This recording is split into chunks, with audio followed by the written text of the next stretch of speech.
Today's Professionals brought to you by The Basement Doctor.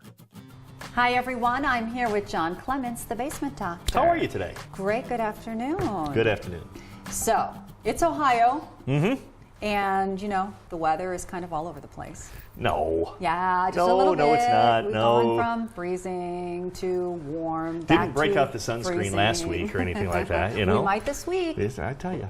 So, all of that extreme temperature change and precipitation change, what's happening to our houses? It's kind of odd. Last week we talked about the sump pump failing or Right. possibly the discharge line being frozen. Now all that water is in our nice Ohio clay. We live in what they call the black swamp, which is a wet soil anyway. And it kind of takes you back to when you were a kid and your mom gives you, an ice cube tray and she fills it halfway and says, watch this. Okay. Puts it in the freezer, pulls it out a few hours later, and it's not half full, it's over the top. Well, when water freezes, it expands. So if our soil is soaking wet next to the house and it expands, it's going to expand in 4 directions, up and down on both sides. It's going to push on that basement wall. And if I had $1 for every time that I heard somebody say, I heard a gunshot go off in my basement. Right. I mean, it's exactly what it sounds like.